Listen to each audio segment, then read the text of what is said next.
হরে কৃষ্ণ। পুরুষোত্তম মাসের প্রথম একাদশী পদ্মিনী একাদশী ব্রত। এই একাদশী ব্রতটি কবে পালন করবেন, কিভাবে পালন করবেন, হবিষণ্য খেয়ে কিভাবে পালন করবেন সেটি এখন জানিয়ে দেব।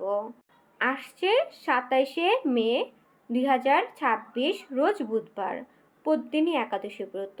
একাদশী ব্রত মাহিত্যে বলা হয়েছে, যদি কোনো ব্যক্তি ভক্তি নিষ্ঠা সহকারে এই পদ্মিনী একাদশী ব্রতটি পালন করে, সে যদি নিঃসন্তান হয় সে সন্তান লাভ করতে পারবে এবং এই ব্রত পালনে আপনার ভগবান শ্রী হরির শ্রীপাদ পদ্মে অহৈতুকী ভক্তি লাভ করতে পারবেন। তাই নিজে একাদশী ব্রত পালন করবেন, অন্যকে পালন করার জন্য উৎসাহিত করবেন।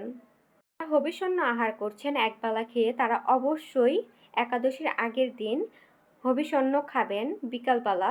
তারপর রাত্রে আপনারা চাইলে ফল আহার করে একাদশী ব্রত রাখতে পারেন। অবশ্যই একাদশীর দিন আপনাকে সিদ্ধ জাতীয় জিনিস খেতে হবে, যেরকম বাদাম সিদ্ধ, মিষ্টি আলু সিদ্ধ খেয়ে আপনাকে একাদশী ব্রত পালন করতে হবে। যারা নিরামিষ আহার করছেন, একাদশীর আগের দিন আপনারা যেভাবে ব্রত পালন করেন সেভাবেই পালন করবেন। আপনারা অবশ্যই চাইলে সাবুদানার পায়েস, তারপর সবজি রান্না করে খেতে পারেন, সেটি ভগবানকে ভোগ নিবেদন করেও খেতে পারেন। এখন আমরা জানবো একাদশী পালনের সময়সূচি। পশ্চিমবঙ্গের পালনের সময় 4:52 থেকে 7:59 পর্যন্ত।